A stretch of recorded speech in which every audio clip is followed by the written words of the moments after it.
button down here. Okay, and we'll kick off. We're just at 8 o'clock there. So welcome everybody to the evening Trasna de Tira. We welcome Eoin Swithin Walsh, and Eoin is a local historian here from Kilkenny.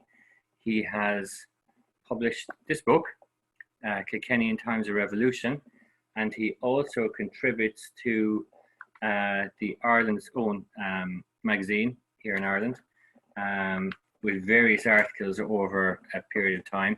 And he builds on this book, which is Jim Marr's history of the West Kilkenny Flying Con. So I'd like to welcome everyone to this evening's lecture. Eoin is a fantastic student of history, particularly around this period. He has a master's in history from UCD.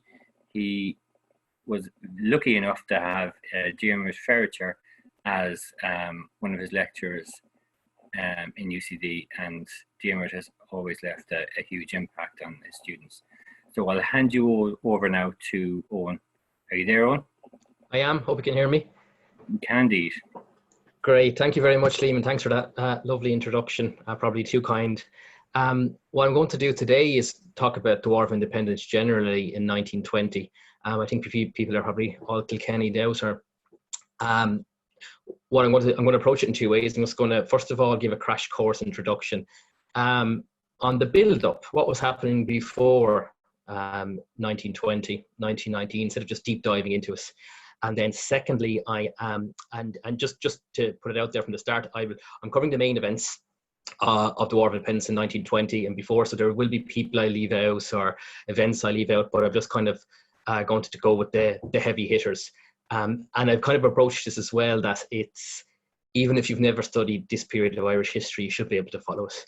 And even if the last time you studied it was in school, and if you're a certain vintage, you probably had to stop your history at 1916 before the curriculum changed, you should still be able to follow it. So just to kind of go straight into it, the reasons for the War of Independence, I always say this, but people just didn't wake up on, January 1919 and said, you know what we'll do today, we'll have an War of Independence. There was a number of things that happened that led to kind of the perfect storm, as I've called it. The first one there is the cultural revival, cultural revolution that happened in Ireland from the 1880s.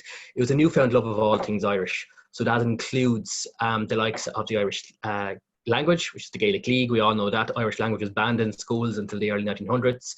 It was seen as a West of Ireland dead language, paupers language. It became in vogue, and a lot of the Gaelic League were kind of more of the young, educated sort, but also kind of from the middle and upper classes who would have been promoting it, and from different religions as well. So it was a very strong organisation. You also had manufacturing, Buy Irish campaigns, the original Sinn Féin. A lot of their kind of job at the start was trying to promote Buy Irish. You don't need to get stuff from England or wherever else if it's made in Ireland. Sport is probably the most successful part of the cultural revival. The GAA, as we all know, was set up in 1884. Gaelic football was invented, of course. First game of Gaelic football in Kilkenny, random fact. And hurling, of course, they put rules around us and put it on the map. And as we know today, it's still very strong. Music, so the likes of kind of Irish dancing, ballad singing, even like the uilleann pipes, all came retro back into fashion. They hadn't died out, but they became more and more fashionable. Other ingredient of the War of Independence, the perfect storm, is the militarization of Irish and European society. So we often see, I think, Ireland's revolution and Irish War of Independence purely in an Irish context, but there's lots of things happening in Europe and around the world, and it's that kind of context we should be looking at it in. It's not just a kind of a tunnel vision of what's happening in Ireland. Even prior to the First World War, the Ulster Volunteers was set up in 1913, followed by the Irish Volunteers, and this idea of being a soldier was very much in vogue or in fashion. So this idea of marching or drilling, it's kind of alien to us now, but it'd be just like, I think, going down to hurling training or football training on a Friday night or whatever. People were going drilling. It was what everyone was doing, and it was very much a kind of a European thing as well as everything else. But even the idea, if you think of the youth, the Boy Scouts are set up. You have even the Irish version, that Nafini with Budmer Hobson and Countess Markievicz. They're doing the Nafina as well, where they're teaching 10-year-olds how to shoot. So that was happening even before the First World War breaks out. Another element of it was the kind of James Connolly side, Irish poverty, slums. Dublin had the worst slums anywhere in the UK. Of course, Ireland's fully part of the UK then. The child mortality rate in Dublin was not just the highest in the UK, but it was considered even worse than Calcutta in India back in 1912, 1913 when this is done. So if you had like 10 children, there's a good chance 5 or 6 of your children would pass away before the age of 10 years old if you were living in the Dublin slums. Horrendous death rate. So people were kind of bringing back up the famine and how we're forgotten by London, etc. So this is all another part of it. And then you have this kind of quadruplets of things, one after the other, which I think is like a domino effect, which lined up perfectly for the War of Independence. First of all, you had Home Rule from 1912, peaks in 1914, with a near civil war in Ireland between the Unionist side and the Nationalist side. You've got 2 private armies set up, large private armies. The Irish Ulster Unionists are set up first, or the UVF, Ulster Volunteer first. And then you have the Irish Volunteers copying them and setting them up a few months later. Then you have the importation of arms. Then just when it looks like it's all going to kick off, the First World War breaks out. Very good for the Prime Minister of England. He's preferred to probably kill a few Germans than to speak to the Irish anymore. And then right and slap bang in the middle of the First World War, and of course, as we know, lots of Irish people joined. Over 40,000 Irish people died in the First World War, and the majority of those were Catholic and nationalist. As we now know, a lot of work hasn't been done on that. The 1916 rebellion happens in the middle of that, slap bang in the middle of that. And the 1916 has become, as we all know, the kind of the pinnacle of modern Irish history. And it's kind of the thing everyone goes back to. But as we know, at the time, it was very unpopular. There was a maximum 2,500 people involved. It was highly unpopular the week it happened, mostly Dublin-centric, of course. And when it... but within a few weeks, it's complete 180, within a few weeks of the 1916 rebellion happening. And then that leads on nicely into the conscription crisis of March and April 1918, towards the end of the First World War. People didn't know that at the time, of course, where it looked like all men up to the age of 51 could be conscripted into the British Army. It was, there was an outcry. This is probably the one time in Irish society where people weren't divided, in that the Labour movement, the Church, the Nationalist Republican movements, they were all in the one boat saying no. And then it's the idea, could we have one without the other? It was all just one after the other, and it led to a completely anti-World War I feeling, but maybe an independence feeling though as well. And then with the worldwide context of the First World War, the order of the day, a la Woodrow Wilson, the President of America, was self-determination and the rights of smaller nations to independence. Now, of course, he kind of meant that in relation to the empires that collapsed on the losing side, like the Ottoman Empire, Austro-Hungarian Empire, but we were kind of using that in Ireland as, well, you're on about the rights of the smaller nation, Woodrow, we're over here, and that was part of the mantra as well. So there's a hell of a lot going on to make, just as we lead up to the War of Independence. So just to I'll just break it down to 3 phases first. Historians like to break things into phases, I think, and these are completely my own little breakdowns here. But the idea that the First World War, the War of Independence, just happens directly after the First World War ends. We usually say from the 21st of January 1919 to 11th of July 1921, which is a 2.5-year period.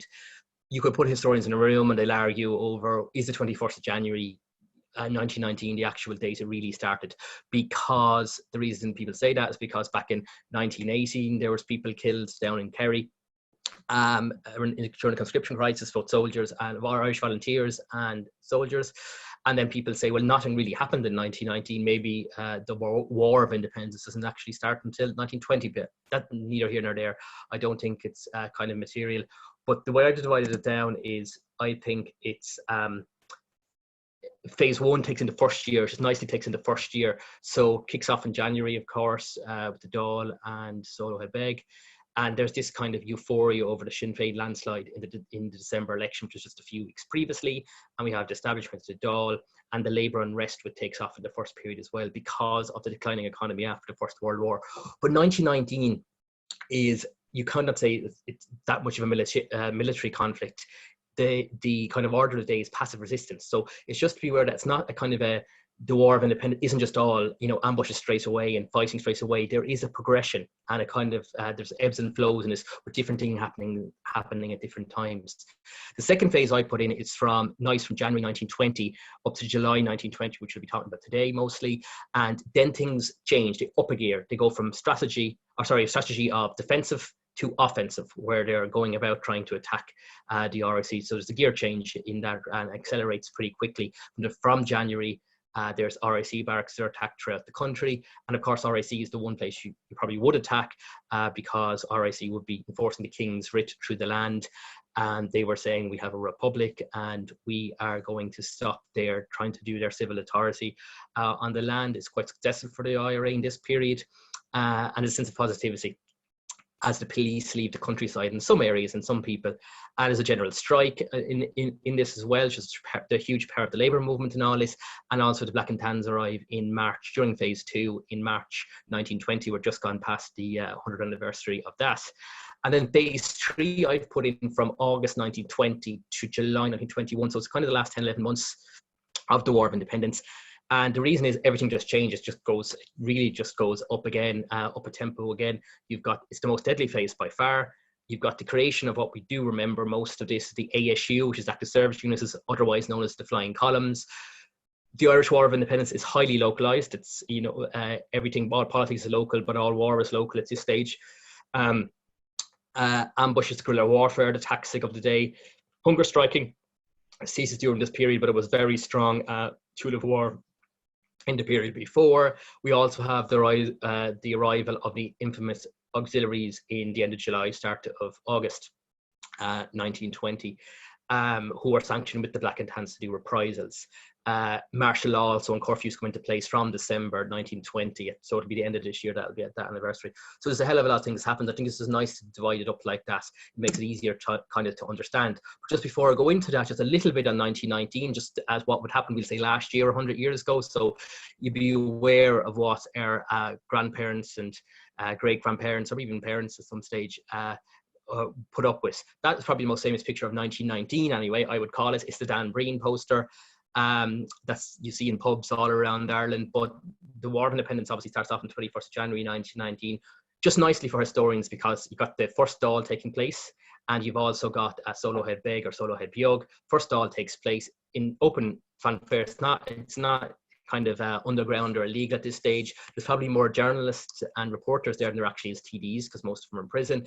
On the same day, completely coincidental, Seamus Robinson and Sean Hogan and Dan Breen and the rest of them take the law into their own hands and start a military conflict. But it was highly unpopular. The killing of the policeman that day and the 2 council workers wasn't popular at all. But it kind of, in retrospect, it is considered a start, and it has the whole kind of fame of it then. And again, it was just a kind of a fluke. It wasn't sanctioned at a higher level. They just took it into their own hands. And then just to be aware that if you do any kind of research on this period, even local newspapers, they're all obsessed with the Paris Peace Conference, which is what basically the winners of the First World War were using, and they were dividing up bits of Europe and the Middle East into their own, which winner was going to take all. And with Ireland trying to get a seat at that table, it was never really going to happen, but it was the main mantra from Sinn Féin and De Valera, and that in the early part of 1919. You also, but here's the key date, this is when everything changes. This is only, we'll say, a few months ago, 100 years ago, where on the 11th, 12th of September, the British government declare many organisations illegal initially, Dáil Éireann and the Irish Volunteers / the IRA. Just to be aware of that, first of all, the Irish Volunteers do a name change, and we roughly say it's around August 1919.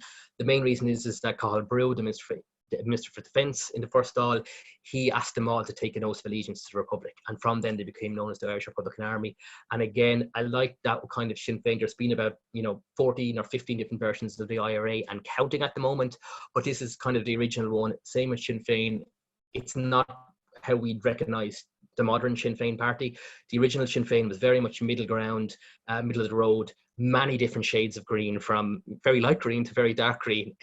shoved into Sinn Féin, trying to keep the peace, where you'd have more advanced nationalist Republicans, but also people that would be just a little bit kind of on the nationalist spectrum. So there was a lot of people in there. You had the likes of Michael Collins, Eamon de Valera, W.T. Cosgrave, Arthur Griffith. They were all in the organisation at that time. But as well as banning them, the Gaelic League, which was, was also banned, which is kind of ridiculous in a way. Cumann na mBan were also banned. The reason that the September date is so important, the 11th, 12th of September 1919, is a few days beforehand in Fermoy, Liam Lynch, like Seamus Robinson and them, they decided to start the military side themselves, and they attacked police convoy down Fermoy to steal weapons.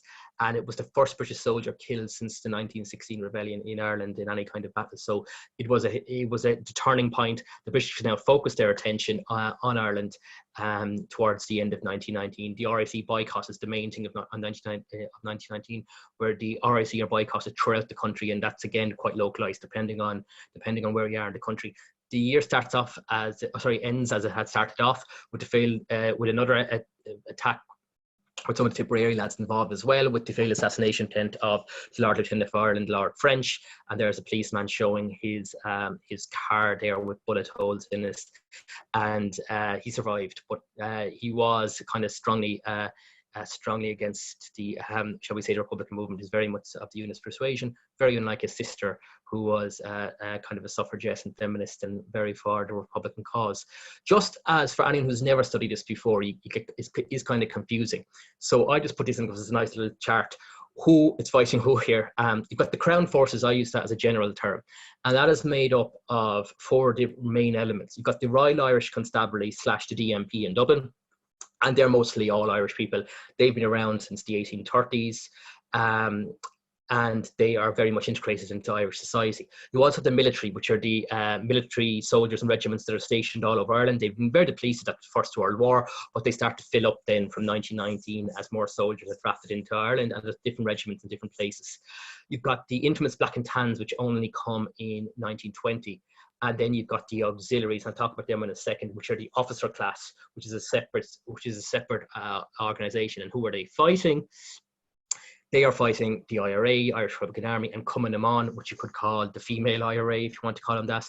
Markovich hated when they were ever called the auxiliaries of the IRA. They wanted them as their own organisation, so we'll call them a sister organisation to the IRA.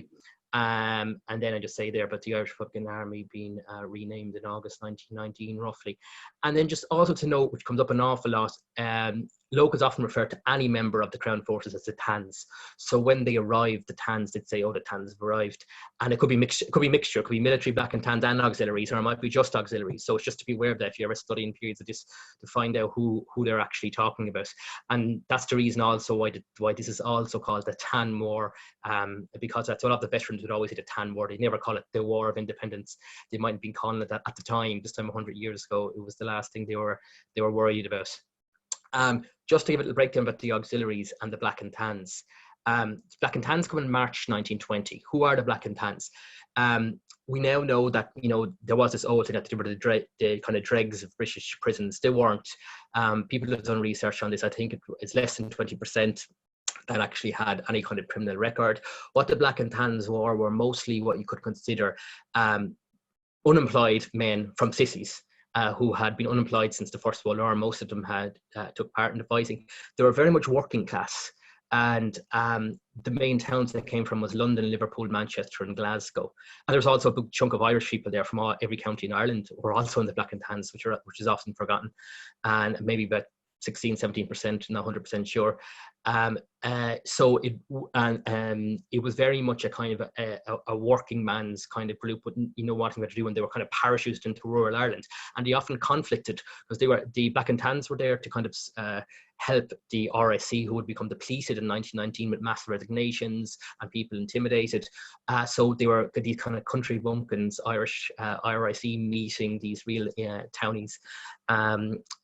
From England, so it was very much kind of a cultural clash as well. The auxiliaries are different; they're officer class, so it's just a step above, and kind of won't be mixing with the riff-raff. Shouldn't use it like that, but it's kind of that kind of idea. They're officer class. They would mostly have been officers during the First World War, and then the difference between the two, roughly, is that And I always find it's hard at black and white photos. So I'd be always asking, the different black and tan uniforms. It's very hard to see that with black and white photographs, and it used to always confuse me when I was in school. But the auxiliaries usually had those Scottish caps. So when you see those kind of Scottish caps, which are kind of Balmoral bonnets, tam o'shanters, you hear them referenced to in the witness statements. They're usually the auxiliaries. So that's the kind of hats they wear. Where the black and tans, and this is a modern, and it's a replica clothes, but you can kind of get the idea. They've got kind of the RIC cap, but they've got a mixture of police and military uniform. And it was, the reason that is because they were such a rush job, the black and tans, when the British government decided in December 1919 to set them up, that they didn't have any uniforms for them. So they have to reuse some of the uniforms. This guy, you can buy this uniform if you're that way inclined, and that's something that tickles your fancy. They're all online, the replica ones. So Connor will be interested in things like that, or not. With this lovely Lewis machine gun there on the side. I think I heard someone mention the Lewis machine gun yesterday. I think that's a Lewis. So they're the difference, but you can see it better in colour. There was roughly, maybe, we don't know, 10,000 plus black and tans, probably about 12, 13,000 over time. Auxiliaries, probably 2.5, maybe 1,000 at a max. So there was a big difference, but the auxiliaries usually work together. I mean, as in on their own, they're based on their own and usually place. Black and tans are usually mixed in with the RIC around stations around the country.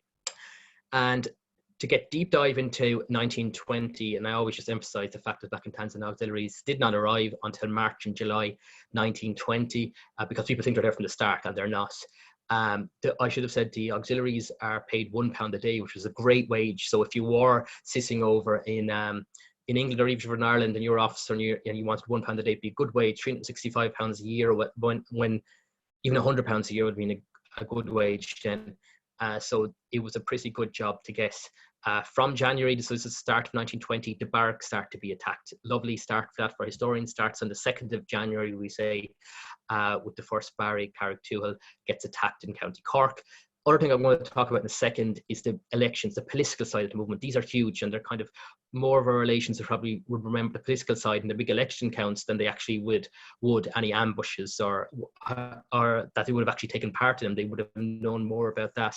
And this followed when the first half of 1920, there's actually an air of peace that quote or something like that comes up an awful lot, where you have vast tracts of the countryside, because the barracks have been closed down by the British and destroyed by the IRA. There is lots of kind of freedom to set up their own local administration and to police themselves. Locally, the IRA set up police forces, even to do things like, making sure the pubs close on time and that kind of thing. Sinn Féin courts, or Republican courts, or Dáil courts, as they call it, set up around the country at this stage. Highly successful. People from all different walks in life and classes say that the justice was fair, and that one of the main successes of the independence was the Dáil courts. And the idea being, we'll establish a counter-state, just trying to prove that Irish people can manage themselves. And that was the idea, that people said, if all these lunatics get into power, all these Sinn Féiners, the place will go to pot. And they were trying to say, look, we have our own courts, we have our own police, so we can collect our own taxes, and we've got our own local government, and we can do this ourselves. So all that was part of it, as a kind of a visual, as well as a kind of a daily, day-to-day life, a sign of things to come. Just jump into the local elections there. Just January and June, there's two sets of local elections. Urban borough elections in January 1920, and then there is the June local council elections there as well. Sinn Féin take control of 29 to 33 county councils, which is huge. Most kind of notably Dublin, Cork and Derry, of course. County councils, which was a very, very big deal. And local government, by the way, had a lot more power than they actually do now. And they had the local councils were even slightly different than we have, and that was got rid of. But it was a big thing. It's how people also got involved. All these kids are on Dame Street in Dublin. They're all showing their support for the new government by canvassing for people. A big kind of thing about this was the Labour Party were working with Sinn Féin slightly. Now, there was lots of conflict, and it was on a kind of a knife edge, but a lot of the councils were taken over. And Kilkenny, my own one, it was when the Labour Party went with the Sinn Féin. So it was a very kind of interesting time. Very bad for nationalists though. which were the old kind of John Redmond kind of lot, we call him that. The PR system was first used as well. So this is an interesting PR system, the fabulous system we still have in Ireland today, which I haven't, political junkies love. I think it's a great system compared to first past the post, because there's no such thing as a wasted vote, but it also gives, I believe, our Parliament a little bit more representative look. If you take the last Dáil, there was 15% of the Dáil was independents. That's unheard of anywhere else in Europe. The highest in Europe, that is, compared to, say, the UK, which is 1 or 2%. You have lots of different parties. You've got from the Leo Varadkars to the Mary Lou's to the Matthew McGraths to the Mick Wallaces, people you might hate or love these people. But the idea is that it doesn't make it more representative. And the PR system was the first it's a local election, but it was the first time it was used on a countrywide basis. And the PR system was brought in by the English government into Ireland, specifically really for the unionist minority in the south, basically. But we just kept it, and they didn't keep it in the north, of course. But now it's being used, I think. Scotland uses it, North uses it. In the general elections, only Malta, I think, uses. Australia also use it for the state elections. So all the old colonies kind of Britain. But it's an interesting one. RIC Barracks attacks, very important, happened from basically January to, you could say, April 1920. Now, there's other attacks before and after this, but they're the main ones because they're attacking the rural barracks. So what happens, the first one there is Carrigtwohill in Cork on the 2nd of January. And the idea is you attack the barracks, and as well as that, it's trying to get young people into the movement, because if you go into, you're kind of a bit uncomfortable now, being in war, firing a gun. A lot of these people have never fought in their lives unless they were in the First World War, fired a gun in anger. By attacking a barracks, you're actually not going out to try to kill someone. It might sound a little bit silly, but you're there to attack the barracks. They attack back, and you want them to surrender. And why you want them to surrender is you want to get the guns off them. So it had a two-pronged approach. It was also great publicity. So it wasn't going straight out into ambushes, to whom you're purposely trying to hit people. So it was a way of getting one foot dipping your toe in the water, if you can call it that. The countryside barracks were so remote, and there was way more than they are now. They had to close them down pretty quickly in the first few months of 1920. Closed them all down in March.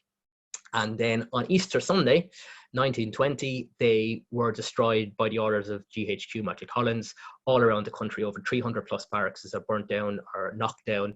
I'm aware today is the 24th of April, so it's the 104th anniversary of the 1916 rebellion kicking off.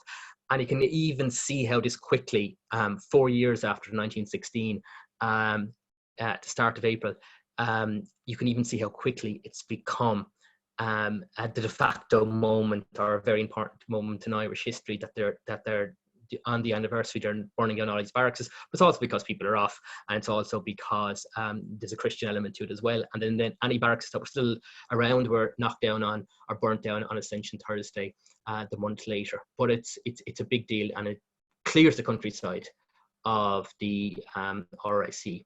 Another key event, 100th anniversary just last month, Tomás Mac Curtain's getting killed, shot dead by members of Crown Forces in his house, in front of his wife and children. I just like this picture. It's a picture outside Tomás Mac Curtain's shop the day after. And this was a big thing. It just reminds me when I see it there now. This old Irish script was big in vogue at the early 20th century, because initially you weren't allowed to put Irish on your shop, and then they all did. And it's just an interesting one. But he was the Lord Mayor of Cork for only a few weeks. He was killed. It was a big, massive outcry because he was Lord Mayor, and again, because he was that kind of, middle class thing. And it kind of reminds me of that. And the same with Terence MacSwinney afterwards, that idea that one death is a tragedy, a million deaths is a statistic. When you have, one person to focus on, you can get their whole kind of life story in the background.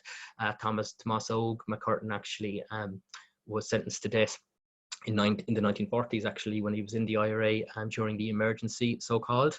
But that's a different story. But that was kind of March. Just to give you a heads up on De Valera and Collins. De Valera in 1920 is in America. Basically, he arrives back just before Christmas Day at the end of 1920, but he's there the whole time. He is touring America. He's bringing the message of the Irish Republic to the diaspora. And he's also raising a massive amount of money, up to $6 million, even though a lot of that didn't get back here. It was still a successful trip propaganda-wise, the Valera in America. Even though he didn't get that meeting with Woodrow Wilson. Woodrow Wilson's an Anglophile. He's very much into Lloyd George. He wasn't going to upset the apple cart there. It's also an election year, so Woodrow was kind of trying to balance. He wanted the Irish vote, but he was he didn't want to upset the English government either. So there's lots going on there. This is David is famously the Chippewa Nation, I think, in Wisconsin, modern day Wisconsin, is where he got that off the Native American chief. He became an honorary chief. He was very proud of this. Even his grandkids, Eamon O'Queeve, and I think Sheila de Valera used to dress up in that when he was in the Irish in the 60s. He was very proud of that. He got his photo taken with us, just to show the massiveness of de Valera's tour. This is Fenway Park in Boston, Massachusetts. You just see how important that aspect of it was in 1920. The baseball stadium, of course, and I just like the way, just looking at this, just picking out things, everyone in their straw hats, of course, but also the Irish tricolours there. Irish tricolour first on Washford in 1848, but as we now know, it was also flown in 1916, and from 1916 it became very popular, and it is then already within a few years the de facto flag of this new Irish Republic. Michael Collins was wearing many different hats in 1920 because he was a TD, he was Minister for Finance, which totally consumed by the Dáil loan, which was basically the money they were raising in America. They also did it in Ireland, where you'd buy a bond for a certain value, just pay for this new government and all these new departments. And it did go quite successfully. They targeted 250,000, but by autumn 1920, I think they were up to 372,000 or something like that pounds, which was a lot of money at the time. He was also Director of Intelligence, as I'll talk about in a while, and he was also just, the head of the Supreme Council of the IRB. Arguably the most significant IRA success of the independence era was Collins's intelligence aspect, led by Collins and his network of spies, and also his hitmen known as the 12 Apostles, even though there was a lot more than 12 over the course of the 2 years, but they're known as that. He also did a few assassinations in 1920, or he organised them, not him personally, but he organised them. One was Lee Wilson, he was getting payback for him, who was a district inspector in Wexford, but he'd also embarrassed Tom Clark back in 1916, stripped him naked, and embarrassed him in the roller skating ring in the Rotunda after the 1916 rebellion. And Collins got his own back on that on a Sunday morning when he's going for the paper. He also had Oswald Swansea killed. So remember I said Mac Curtain got killed in March. This is August, and Oswald Swansea is the guy who was meant to have shot dead Tomás Mac Curtain. And he has him killed in Lisburn, which ends up being, in the reprisal, being burnt, and the Catholics get burnt out of Lisburn. So there's all these things in County Down. So there's all these kind of things interconnecting as well as everything else. There's Michael Collins there, and his greatest strength is his administrative abilities and his ability, very unmasculine, male-like. That's certainly something I just don't have, which is his ability to multitask. And that is, I think, the image we should look at Collins, not this idea of him in a general, in a soldier, that uniform you see him in his suit. Is how his War of Independence went. He looked like an insurance man as he walked around Dublin, hiding in plain sight. The idea of him in that uniform was basically he wore a uniform the last 2 months of his life, and he wore it in 1916, but that was it. He very rarely wore a uniform, and he was just as breath of kind of his abilities, his idea of his administration, but also the fact that he slept about 4 or 5 hours a night maximum, and that he had fingers in so many pies. His greatest coup, of course, was Bloody Sunday, intelligence-wise, in November 1920, which I'll talk about in a while. But I think that these 7 weeks towards the end of 1920 is the thing that changes the course, makes it more bloody, but also ups the ante and puts Ireland on the front page of many newspapers around the world, which push pressure on Lloyd George, the Prime Minister of the UK. First thing that happens, 25th of October 1920, is the death of Terence MacSwinney, the new mayor of Cork, who died. He died on the 74-day hunger strike. That 74-day hunger strike was the longest anyone had ever heard of before. By the way, hunger striking was considered, prior to 1917, when Thomas Ashe died of hunger strike, it was considered very feminine, because the people that kind of came up with it really were the suffragettes. And it was kind of a womanly thing to do. And then it became a very important tool in the arsenal. And from March, April, there was hunger striking in Mountjoy and other places, and Terence MacSwinney's was the most famous though.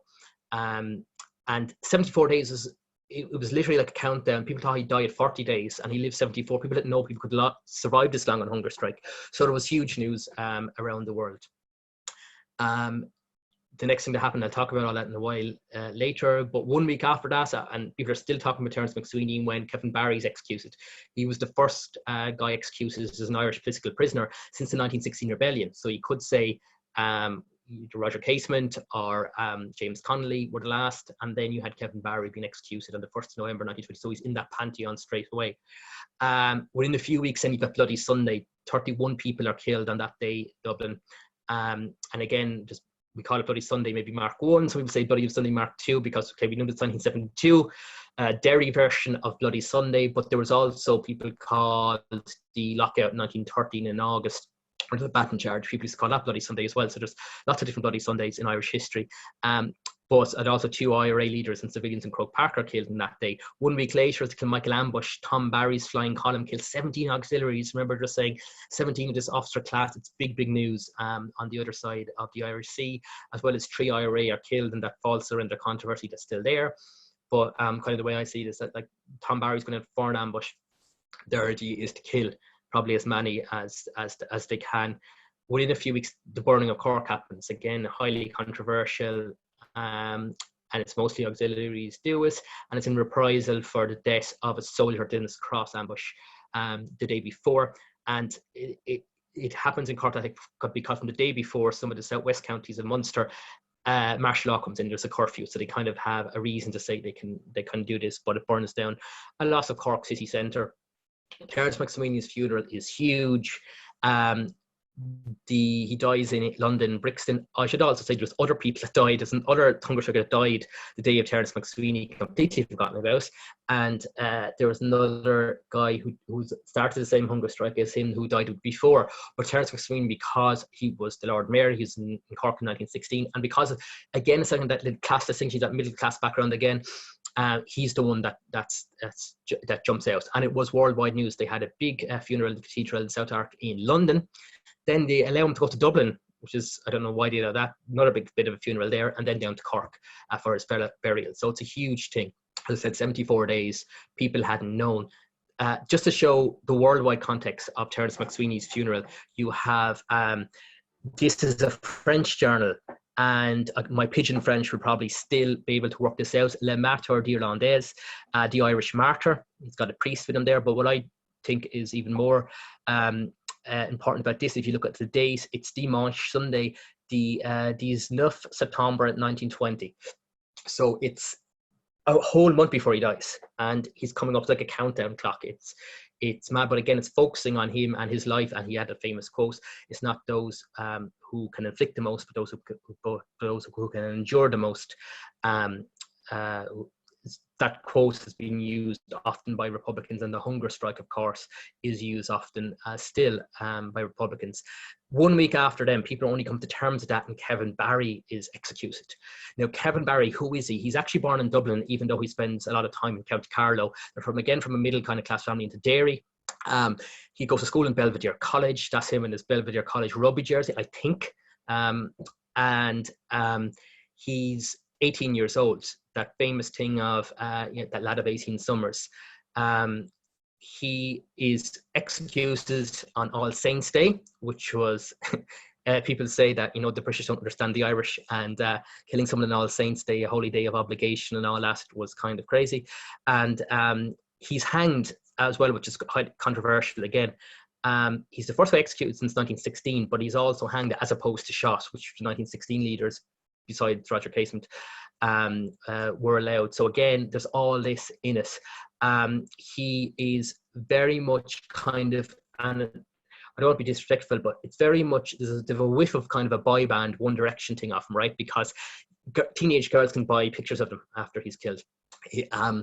Mothers think he's like the perfect son because he was a medical student in UCD at the time, even though he failed his first year exams. His repeat exam was that day. He was arrested. Why he was arrested was he was involved in an ambush near Church Street, North King Street, Dublin, where they ambushed soldiers. Kevin Barry actually his ambush ended up killing someone just 1 year older than Kevin Barry. The British soldier was 19 years old that died. But again, that was kind of shoved away, glossed away, and it was Kevin Barry that is remembered most. And you can even get that with political parties. He's one of the neutral ones, you know, like Fianna Fáil coming, I think in UCD is still called Kevin Barry one, Sinn Féin of Kevin Barry Hall and all that. So you can see how he's one of those catch-all kind of martyrs of the Irish Rebellion. Powerful image of the women praying, saying the rosary. It's a way women can protest, but it also puts them on the front pages around the world, and it looks bad at the police move them on or hit them, and again it's putting across the Catholic thing, Christian thing as well. So there's so much going on. My favourite artist of any genre is probably Harry Clarke. Now, Harry Clarke died the year before this Kevin Barry window in UCD was put into place, but I think it's a stunning work of art, and I never understand how the studio and the artist was able to do this, but his fellow students paid for it.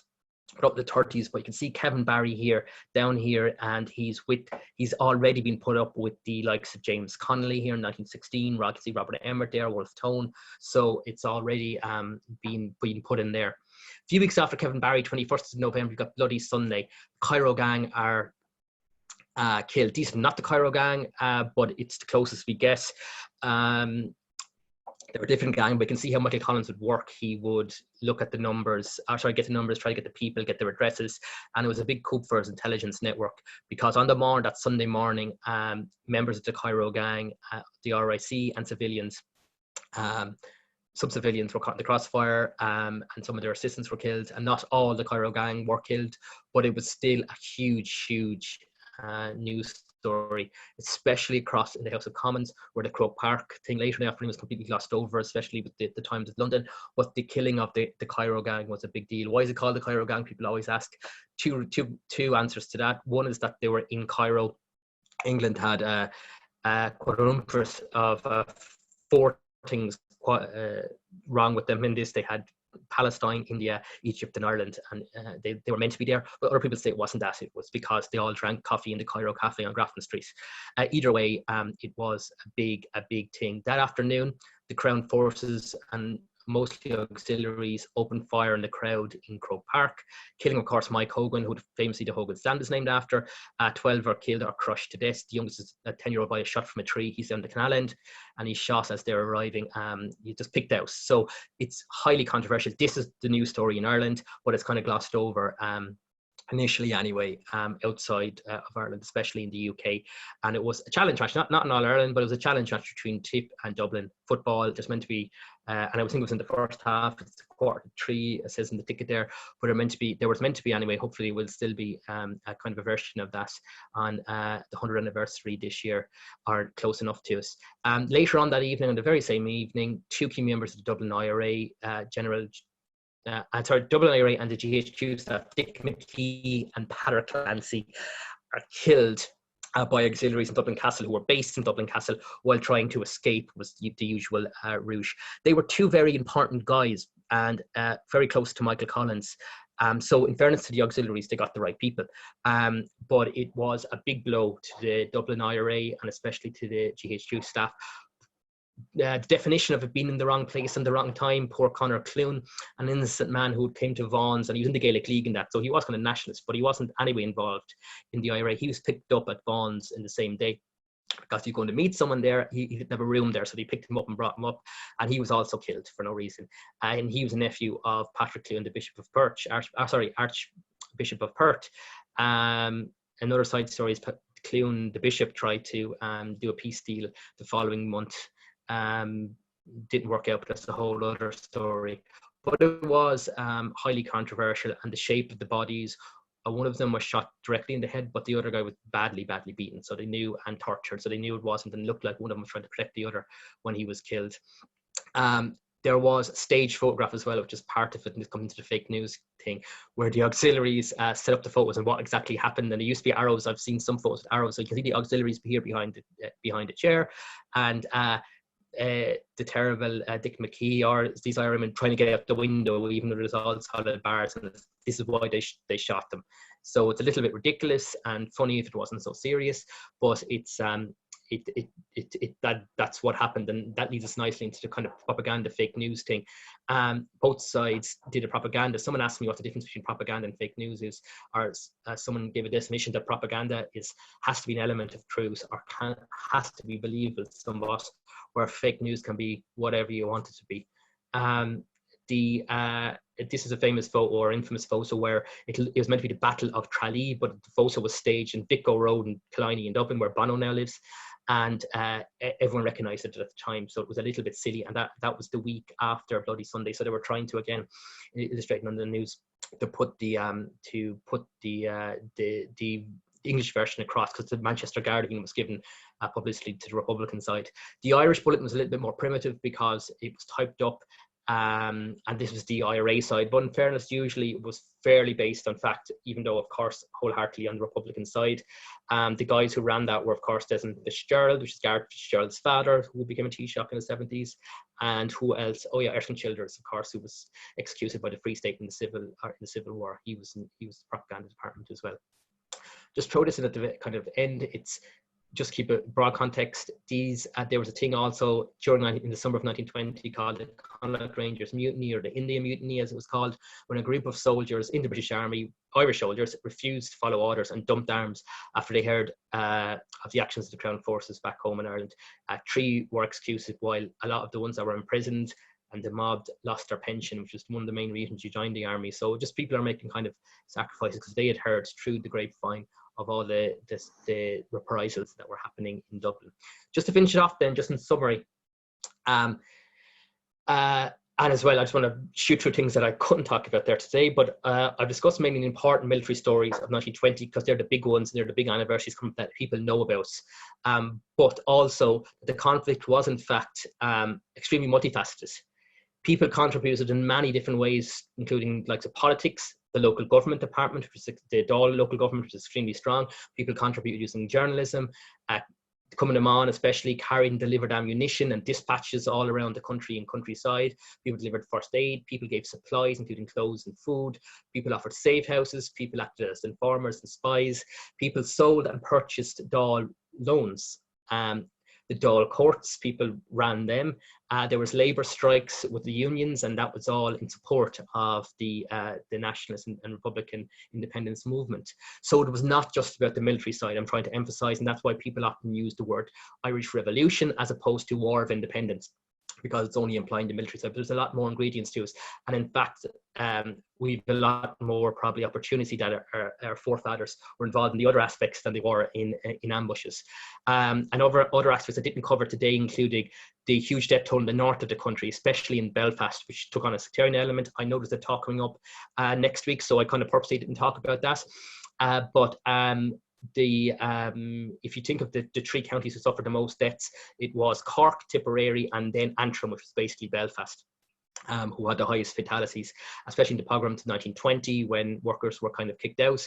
And there was also this thing called the Belfast boycotts, which was enforced all around Ireland, where anything from Belfast or anything from the north, or else anything from England eventually, shouldn't be bought, or else they were destroyed or taken by the IRA. There was also violence towards families, especially women, during house searches, and there was also, but both sides, women were kind of attacked. And then, so there's a lot of psychological and emotional scars, which people kind of don't think about. I also want to emphasize the fact that the Irish War of Independence was a highly localized conflict. Even though I talk about the big things, the guerrilla warfare tactics, and guerrilla warfare is quite new. You know, there's only the example before this was South Africa, and I know people copied the Irish in South Africa after this, especially in Central America. But at the time, it was it was quite a new novelty thing, and it was the only way they kind of could do it. But extremely localized, and it depended on the leadership in not just individual county, but from parish to parish. From British perspective, the cabinet decision led by Lloyd George and Churchill and Evan Macready, who was the head of troops in Ireland, to sanction reprisals was arguably the nail in the coffin for British rule in Ireland. Because it allowed for the lawlessness of the Black and Tans and auxiliaries, which alienated many of the neutrals. The reprisal policy also allowed the IRA to win the propaganda war. and supposed discipline army of a large empire should be better than these terrible, murderers from Ireland. And you remember whose Irish taxpayers, even though a small amount was paying for these soldiers, were allowed a kind of free rein to take the law into their own hands. So that was a big thing. And that's kind of a quick image of what you could say the War of Independence became: attack, reprisal, counter reprisal, and the likes. Is how buildings and all that burnt down. Let's finish it all off then. 2,141 people, we believe, were killed during the War of Independence, and I'm totally using Professor Halton's figures there. That could be slightly, probably ratcheted up a slight bit with the, because that's in 2012 he did that. It could be put up more with the pension files. Of those who died, up to 2,141, 48% were civilians and 52% were combatants. And of the combatants, 38% that died were the IRA and 62% were Crown Forces. And that includes, of course, the RIC. I just throw this in. We're always giving out about Ireland and how conservative it became. But one thing that makes, I think, is a positive for Ireland is that since we won our independence, we managed to maintain our democratic independence since then, where a hell of a lot of other countries, especially the new countries that were founded after the First World War, 20 plus, didn't, and a lot of the countries in Western Europe, including the likes of Germany and Italy and Spain and Portugal, also their democratic system fell. So that's one claim to fame we should have. I want to leave it there. I'm sorry for going over time. I got carried away as per usual. Thanks a million for having me, and I hope you got something out of that. Thanks a million, Liam. Thanks a million, Owen. Hope you can hear me okay. Yeah, perfect. Thank you. I've a few questions coming in here for you. I've one from Lee Moog. How much do you think the events of 1919 to 1921 spring from the conversations and connections that happened in the Frognock and probably other internment camps? Oh yeah, Frognock, or Frognock, as they say in Wales, was a internment camp where over 1,000 Irish people were sent after the 1916 rebellion. I do think the relationships, I think the War of Independence would have happened, but I do think the relationships formed then, especially as Michael Collins rose to the top of those two camps in Frognock, in the middle of nowhere in Snowdonia region of Wales. I do think that the relationships made then were highly important, and people came out of Frognock knowing more Irish history, more Irish language than they did going in. And even more about army stuff, more about playing Gaelic football. It was a very much a bonding thing. But I do think also that I don't want to overegg it too much, because I do think when Michael Collins came back, he took over the Independence Fund for the deceased members and people that are imprisoned, and he had connections all over Ireland then, because he's collecting money from Ireland, giving out money all over the place. So very important. Not the only thing, because there's another part of the ingredient, but yeah, you could definitely include it as a very important facet. Thanks, Owen. And I have another personal question myself, and it's probably the subject of your thesis way back when you were in college, is just to answer that question that was posed by Eoin O'Malley, that Kilkenny was slack. And I know Jim Maher has done a huge amount of work in this area. So have you. What is your analysis on Kilkenny during the War of Independence? I don't want to be... Eoin O'Malley called a lot of places slack because a lot of places weren't up to Ernie's standards. And I would never kind of say anything too negative about Ernie's war, because he was an extremely brave person and he put his neck on the line where lots of other people didn't. So what you saw is what you get with Eoin O'Malley. I do think Kilkenny wasn't up because he was in command, we say, of Limerick, East Limerick and Tipperary, which were way ahead of Kilkenny. We can kind of, in much of Kilkenny, we can kind of get over that. But as I trying to say in my presentation and in my book, there's lots of different elements to the War of Independence, and just focusing on one kind of just a military aspect doesn't do any justice to anyone. But also that there was other things happening at the time, and for a lot of things, just like happened in Ireland, ambushes were more likely failures than successes. That happened all over the country. There was issues with management. I think Eoin O'Malley as well, because he was in charge during the truce time, if you look at Michael Collins' papers, you get Ernie O'Malley giving out constantly because he wants an intelligent network in Kilkenny, and they're always giving their reports. And the best boys in class are always Tipperary and the Brigades Tipperary and Limerick, and Kilkenny is always kind of the poor one in the class. So I do think he was frustrated and annoyed because they weren't up to that. But again, I don't think it can be summed up as slack. It certainly wasn't, because there was dedicated people. There was lots of events, and if some events pulled off or some events didn't pull off, and we could be more in the forefront. But I don't think it's fully fair to say it's slack. But then again, I'm not saying it was up there with Tipper or Cork either. Somewhere in the middle.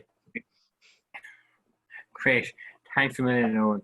So in terms of seminal moments, I think, over the War of Independence, would you say that in terms of turning the tide of public opinion, that would have happened in 1916, or would it have happened actually after Bloody Sunday? What's your opinion on those two moments in our Irish history? 1916 is key because it definitely moved a big chunk of the Irish population from we'd say nationalists to Republican in the original kind of sense of the word Republican. It gave a massive, it was called the Sinn Féin Rebellion, even though Sinn Féin didn't have anything to do with 1916. It was the IRB that organised, and a subset of the IRB that organised the 1916 rebellion. But I think Clark and Pearson them knew that if they make a big stance and they get killed, what about it? But it'll change the public mindset. And in that regard, they won. They lost the battle of 1916, but they won the War of Mines. And I think they kind of always thought that would happen, and that did work. But I do think the anti-World War, we always don't forget about the World War I, the anti-World War I feeling was building. And I think conscription crisis was really the cherry on top of breaking any kind of Irish support for going back to the old way it was before the First World War and not going to home rule. It certainly just broke that. Bloody Sunday in itself was a pivotal in that it put Ireland on the front pages. Some people in England were disgusted, especially with these people, with these detectives, high-ranking detectives shot in their beds in front of their wives. But then the Croke Park thing, any of the kind of pro-British sympathy or feelings in Ireland were washed away in a sea of blood in Croke Park a few hours later. So, and then with Dick McKee again, people had forgotten by the detectives killing by the time the next day arrived, and you had McKee and Clancy and Clune killed, and you had all the Croke Park civilians, including women and men, which is again, it's women, and women don't usually are attacked, and kids. So Croke Park washed away the kind of any kind of sympathy for those people killed in the morning in an Irish context, not so much in England. Yeah, so it's an interesting one. Thank you, Eoin. I'm going to open the floodgates here to people with the dog and all that background. And just going to wish you a big Buddha boss. Thanks a million for it. He can do that. Thank you very much. All join in there. Hopefully, the Buddha boss will over this. Thank you very much. Appreciate that. Thanks so much, Eoin. And big service to our local history here in Kilkenny and now at a national level. Thanks a million.